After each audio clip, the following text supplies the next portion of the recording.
This is chapter 1 of Konrad by David Ferring.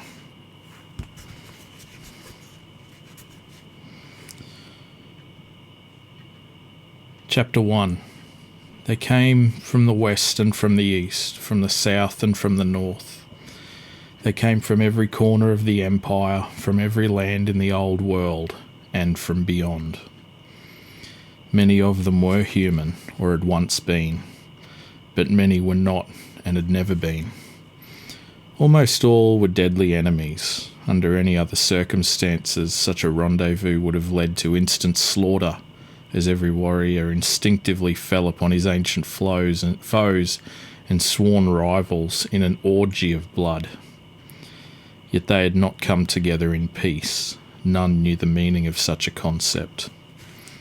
By the end of the day, there would indeed be the carnage that they all craved. But this death and destruction would not be wrought amongst those who had converged in such an unnatural alliance, not at first. Instead, they would be the dealers of death, the deliverers of destruction. They had but one thing in common. Each and every one of them was a servant of chaos in some form or another.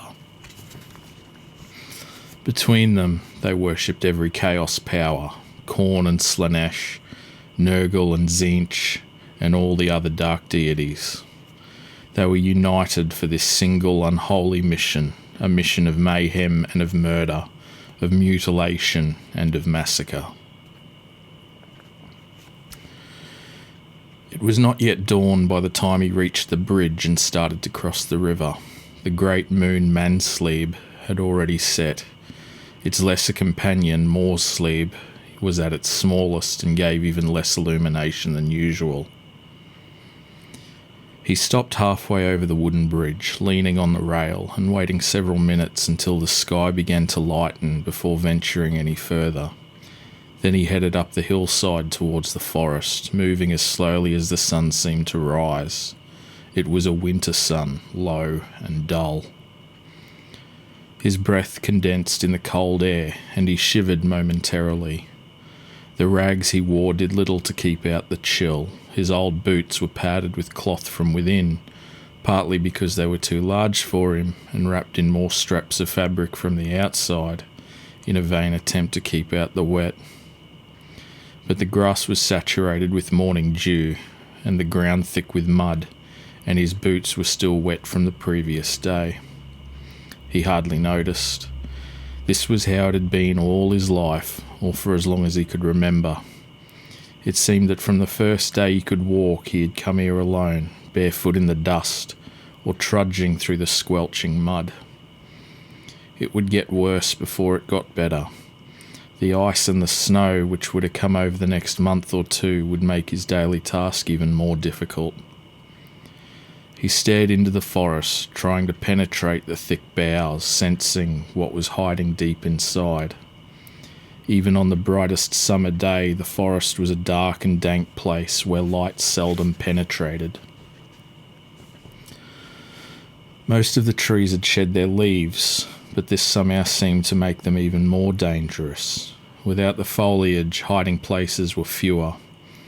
Yet the trees themselves became more threatening, their thick trunks and bare branches like some kind of living creatures, waiting to pounce. All was quiet, but he was not fooled. The woods were alive with all manner of beings, insects and birds and animals, the normal kind of wildlife. Then there was the other kind, the kind that was anything but normal. He was scared. Out here, he was always afraid. When he was younger, he had thought that he would lose his fear with the passing years. Instead, the opposite had happened. Then he'd been scared of the unknown. Now he knew even more of what he might be up against, and so he was even more afraid. Probably that was why he was still alive. If he were not always alert, ever vigilant, he would have been dead long ago, taken by one of the things that lurked in the depths of the twisted forest. None of the men from the village ever came here alone. When they entered the woods, they did so in groups, and they made sure that they were heavily armed.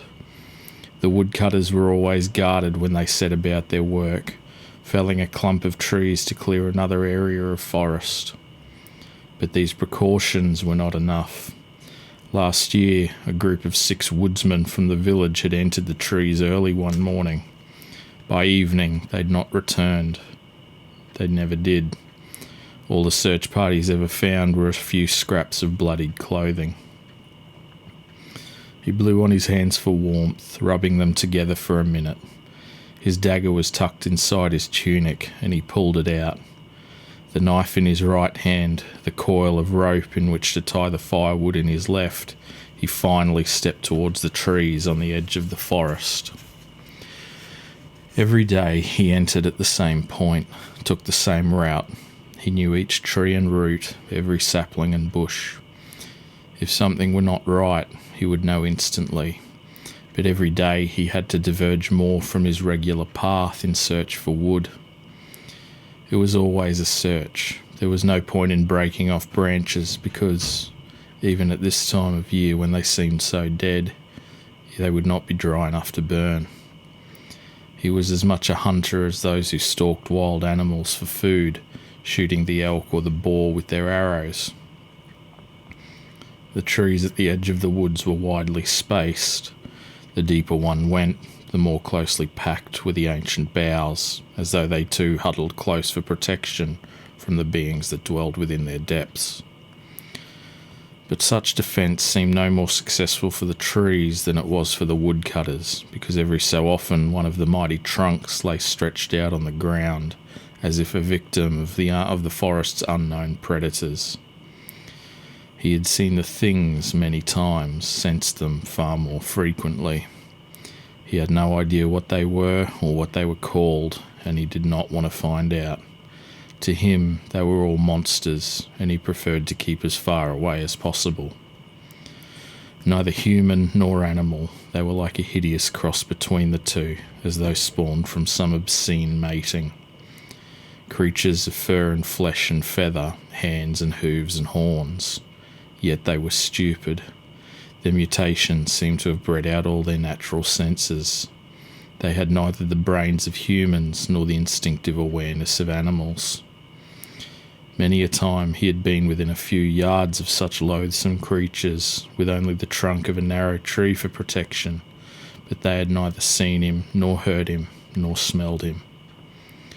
If one ever had, then he would have been dead. This was why he had grown ever more cautious. His luck could not hold forever. His pulse began to race as he reached the edge of the forest, and he gripped the hilt of his knife ever tighter in his sweaty palm. All his thoughts of the cold were banished from his mind. He moved slowly, but his head kept turning from side to side, listening, while his eyes darted about ever faster. There was nothing to hear, nothing to see, but he knew something was there. Not too far ahead, one of the things lay in wait. Perhaps it was lurking in ambush, knowing that he came this way every dawn. Or perhaps it was simply chance that had brought the being to this point in the forest, some 50 yards away. Although out of sight because of the trees that stood between, he could visualize it crouching near the gnarled roots of a forked trunk. He also waited. He'd learned to be patient. That too had saved his life on many an occasion. He stood motionless, hardly daring to breathe in case of the vapour from his nostrils signalled his location, his heart thudding faster than ever, his mouth dry but his body damp with sweat. The creatures were mostly inhabitants of the night. During the hours of darkness they crept towards the village, searching for any unpenned animals. With the arrival of daylight they retreated to the forest, but day or night they were equally deadly. After what had happened the previous year, a hunt had been organised to clear the forest. There had even been soldiers brought in. He'd never seen such a wonderful sight. They'd ridden into the village, the sun sparkling on their armour, their bright pennants flowing behind them. Until that day, he'd hardly considered what existed beyond the village. He wished he could have been a soldier. Some of the troops were billeted in the inn, much to his master's displeasure, whose contribution to the clearing of the forest was to pay for their board. But he was delighted, because he could listen to the soldiers' tales of life outside the valley, of things he'd never heard or imagined could exist. He'd happily polished their helmets, burnished their armour, groomed their horses. Some of them even gave him a penny, the first money he ever owned. He buried the brass coins in the stable near where he slept, because he knew his master would take the money from him and beat him. And he had been beaten, but he'd also kept the money.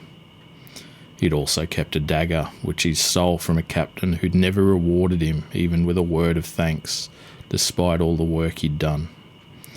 Konrad wanted something from the outside world, and he'd never even seen such a strange knife, either before or since. The handle was made of some kind of white bone, carved into the shape of a serpent's head, but it was the blade which made the weapon unique. Instead of having straight sides from hilt to point, both cutting edges were made up of a series of curves which rippled closer to one another until they met at the tip. The troopers had swept through the forest, clearing the woodlands of the creatures, but the forest stretched forever, and before long the things returned again. Now there was one nearby, waiting as he waited. He heard a sound and he spun around, because it came from behind him towards the village. It was the sound of a horse, its shod hooves clattering across the wooden bridge a few 100 yards away. He narrowed his eyes, focusing on the rider. It was very rare for anyone else to be up so early. Often he would have collected a huge bundle of firewood and been back in the village before anyone else was about. This was more rare in winter, however. Because of the fewer daylight hours, more people were awake at dawn. He recognised the rider. He recognised everyone from the village, and she was the most unlikely person to see at this hour of the morning. He would have expected her to lie in bed very late, while her father's servants did all the work and tended to her every whim. She lived in the manor house at the head of the valley. Her father owned that, as he owned the rest of the valley. Everyone in the village lived on this land. Even the innkeeper had to pay rent for the tavern. She was dressed in white furs, and her horse snorted as it cantered over the narrow bridge. She halted for a few seconds, looked back in the direction she'd come, then tugged on the reins, turning her mount's head. But she did not turn the steed completely and return to the village. Instead, she rode to where he was, and where the thing was. Although he'd been watching her, he'd not forgotten the creature.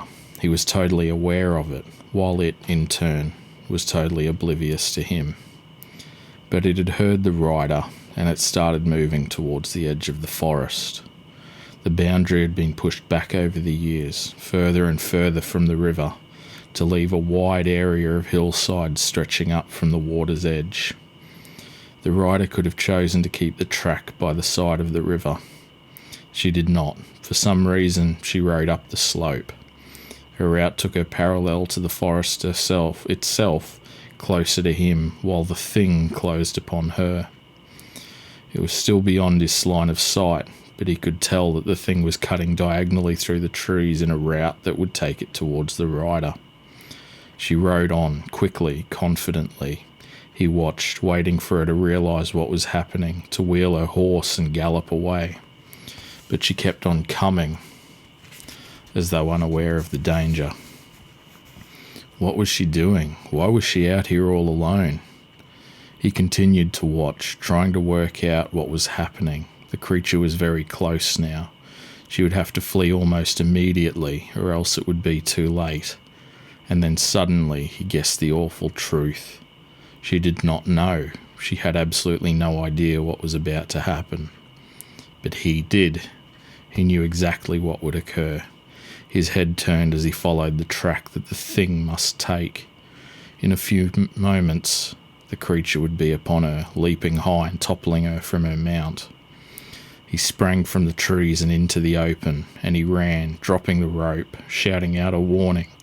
heading straight for where the inhuman assailant would launch itself at its helpless victim, yelling out again, telling her to get back, closing the gap, wondering if he could possibly reach her before the creature did, but knowing that he could not achieve the impossible, because what he had observed was inevitable. She saw and heard him because she reined in her horse as he sped towards her, but it was too late, already much too late. He'd halved the distance between himself and her by the time the monster burst from the forest. When he saw it for the first time, really saw it, it leapt into the air. It was repulsive, a mockery of both the human form and a parody of all animals. A huge body covered in matted dark grey fur, a face like that of a dog, but with horns and short fangs, short limbs ending in claws and talons, but it also gripped a rusty sword. It roared as it jumped, springing back up at the rider. She was leaning back, tugging on the reins, and instead of carrying her straight out of the saddle, the thing knocked her aside. She toppled to the ground as her terrified horse reared up and then bolted. The monster also landed on the soft earth, but before it could turn upon its defenceless prey, he was there. He dived upon its back, his left arm going around its neck, tugging its head upwards, and his dagger plunged into the creature's throat. It screamed and writhed as its blood fountained from the wound. He drove the knife into its tough hide again, then again. At each stroke, the creature screeched out its anger and its agony, and it twisted and turned, finally throwing him off. It was far bigger than he was. Even without its blade, a single blow from one of its mighty paws would have crushed him. He rolled aside as it staggered upright. One forearm went to the gash in its neck, as if trying to staunch the flow of blood. The blood was as unnatural as the being itself, a sickly yellow-green colour.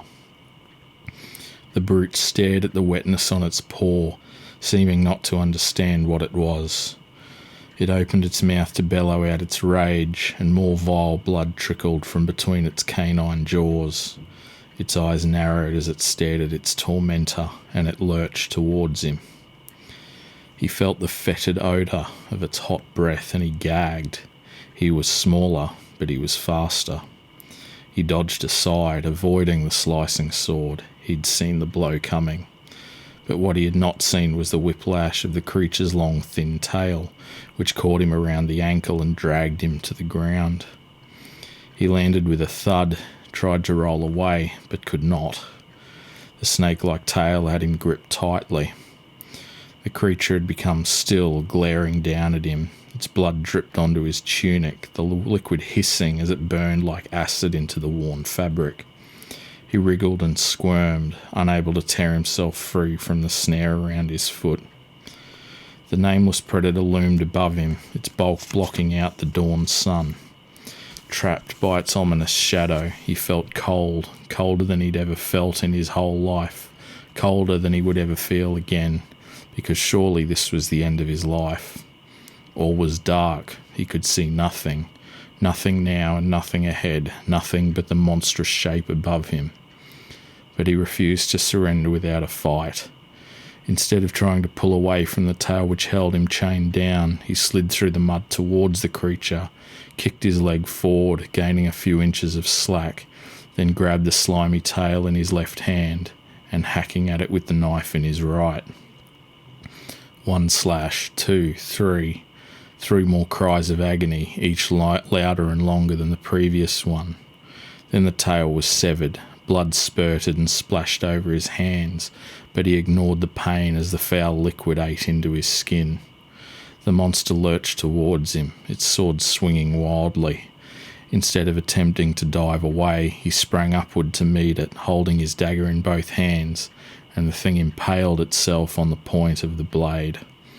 The knife sank into the tough hide up to its hilt, and the being's wounded scream was more agonised and fearsome than ever. It dropped its own weapon, and its razor-sharp talons clawed frantically towards him. He weaved away, slipping beyond the reach of the creature's final clawing grab. It slammed heavily into the ground, and the whole forest seemed to shake with the impact. It lay on its side, still and silent. He stood several yards away, also still and silent, ready to leap away if it should so much as twitch a single muscle. Its eyes were still open, staring at him, but after a few seconds they began to glaze over. He rubbed his hands on his clothes, trying to ease the pain of the liquid fire which had burned into his flesh. He wondered what to do, and he glanced warily around. If there were more of the creatures near, they would soon smell the blood. They had no loyalty to their kind, and here was a feast for them. His knife was embedded in the thing's chest. He had to retrieve the weapon, but he still did not want to go too near to the monster. He heard a movement behind him, and he spun around rapidly, poised for escape, but it was only the rider, who was by now sitting up. "My clothes," she said, "they're ruined." She was clad in rare white furs. Her coat, trousers and boots were covered in mud. Would she have preferred blood, her own? "Help me up." For the first time he wondered why he'd done what he had, risked his life to save her. It was such a stupid way to behave, he thought. He had not thought, however, that was the answer. He'd acted instinctively, his body controlling his behaviour, not his mind. "Did you hear me? Help me up." She was human. That was another part of the answer. All humans are allies against every other living being in the world. "Where's my horse?" He ignored her and stepped towards the dead creature. He had to retrieve the dagger. It was all he had. She suddenly screamed, and he sprang back in surprise, thinking she'd seen the monster move. "Is it dead?" She had become totally still, her eyes fixed on the thing's corpse. It seemed like she'd only just noticed it. He picked up a stick and moved closer again, prodding the creature.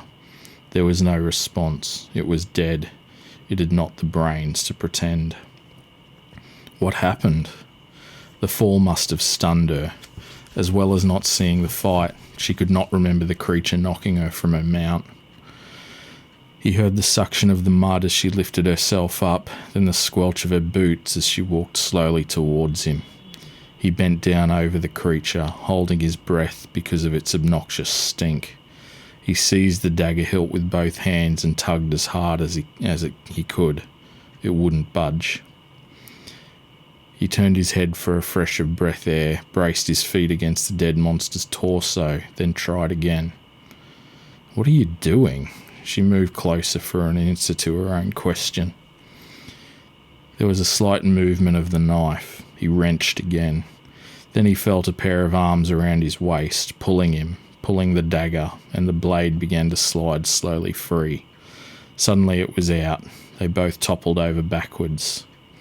He prevented himself from falling and managed to retain his balance, but she let go and ended up on her back in the dirt again. He ignored her, examining the knife. The weapon seemed undamaged. He'd never used it before, not like this. He'd only ever pretended, played at fighting, attacking logs and ambushing trees. But he'd never risked blunting the rippled metal by cutting wood or even stabbing the point into a sapling. He stared down at the dead creature, and he felt triumphant. He'd fought with a being much bigger than himself, and he'd been victorious. He leaned forward and carefully wiped his blade on the monster's dark fur. When it was clean, he tucked it into his belt. He prodded the sword with his foot. It was chipped and corroded. He did not need it, did not want it. Then he turned and looked at the girl. She was about 12 years old, which was his own age, or so he thought. Her hair was short and jet black, her eyes dark, her skin very pale, where it was not splattered with mud. This time he did help her up, his bare hands around her gloved ones, and he winced as her fingers gripped his injuries. "Oh," she gasped, staring at the fresh wounds. He tried to pull away, but she kept hold of his hands, then stared into his eyes. He looked away, not meeting her gaze. "You're the boy from the inn. They say you can't speak, but you shouted to me. It was a warning, wasn't it?" He made no response. He tried to pull loose, but she was holding his wrists. "Wasn't it?" she prompted. He nodded. "You have my eternal gratitude," she told him. "You saved my life." He shook himself free. He had to go. He had firewood to collect. He should not be here, not with her. If his master found out, he would be beaten more than usual. "Give me your hands." It was a direct command, the kind he'd obeyed all his life. He held his hands out to her. She tugged her white kidskin gloves off with her teeth, then took his right hand between hers. She was almost the same height as he was, though her hands were smaller and warmer. She raised his hand to her mouth, blowing between her fingers onto his sore flesh. It seemed that her palms became warmer still, heating his hand as if it were in front of a fire. She said something, a few soft words which were too quiet for him to hear. After a few seconds, she opened her eyes and released his hand. The warmth had numbed the pain caused by the creature's venomous blood. She took his left hand and repeated her actions. He looked down at his hands and gasped in amazement. The wounds had closed up, scar tissue had formed. They were already healing. He stumbled back a few paces, in a way more afraid of the girl than he had been of the monster. She was as unnatural as the creature had been. She was a magician. "Don't tell anyone," she warned, and put the index finger of her right hand up to her lips. Then she smiled. "If you can tell anyone, I mean. You shouted a warning, but did you use any real words? Or was it just a senseless cry, like an animal? Can you speak, boy?" I speak," he whispered. "What?" "I speak," he said, louder, defiantly. He spoke to himself when he was alone in the forest, but this was the first time he'd ever let anyone else know that he could do so. Until now, the only sounds that he permitted to escape from his lips were the yells of pain when he was whipped. Not that the beatings hurt very much anymore. He was used to them. "My father will reward you," the girl told him. "No, tell no one." "Why?" He shook his head, not wanting to explain, not knowing how to. No one must know what had happened. His master must not find out that he had a knife, that he could speak. He glanced over at the dead creature. "A beast man," said the girl. Beast man. He remembered now. That was the name the soldiers had used when they'd hunted for the creatures which had slain the woodsman. "Part man, part beast," she continued. "There are all sorts of them in the forest of shadows, I've been told." She glanced into the closely packed ranks of dark trees. "I hope there aren't any more of them around." "None near," he said. "You can't be sure," she answered. Then she looked away from the woods and back at him. "But you are sure, aren't you? You know. You knew where that one was before it could even be seen." "How?" "I saw." He had seen it, but she had not. That was why the creature had been able to come so close to her. And that, he realised, was why those 6 tree cutters had died. They'd not seen the beastmen which had stalked them through the forest. The same must have been true of all the others who had been abducted and murdered by such creatures. She was watching him, looking into his eyes again. He glanced away, and after a moment she did the same. "Where's my horse?" she asked. He turned, searching for it. "By river," he said, pointing. "Good," she said. "I'll be in real trouble if I lose that animal." She glanced down at her mud-encrusted furs. "I shouldn't be out here, so maybe it would be best if we both kept quiet. But what about that?" She gestured towards the corpse of the beast man. "Soon gone," he told her.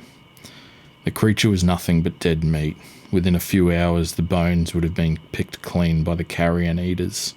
A few hours more and even the bones would have been devoured. "Will you come with me to my horse?"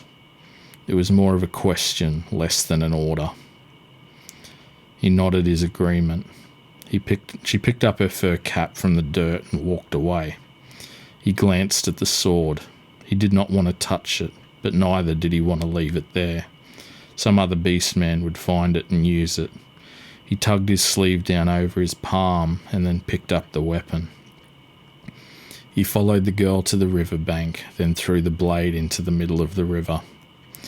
When they reached the grazing horse, he cupped his hands so that she could use them as a step up into the saddle. She did not move. He raised his eyes and saw that she was looking into them once more.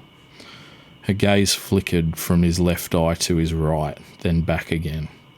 He stared down at the ground, waiting for her to step into his hands. She finally did and mounted her horse. He wiped the mud from his palms on the sides of his leggings, then glanced at the scars on his hands. When he looked up at the girl, she put her finger to her lips again, bidding him to remain silent. But he was always silent, or had been, until this morning. Even though she was splattered with filth and mud, she seemed so poised and elegant. In comparison, he was like a beggar dressed in filthy rags. Yet he supposed that was almost what he was. "I won't forget this," she told him. "My father can't reward you if he doesn't know, but I can. Is there anything else you need, anything you want?" He shrugged, not knowing what to say. He had nothing, had never needed more than that. He did have his dagger, however, and that was what prompted the thought. "Arrows," he said, "and bow." She nodded, a half smile on her pale and muddy face. "You shall have them," she told him. "My name is Alyssa. What's your name?"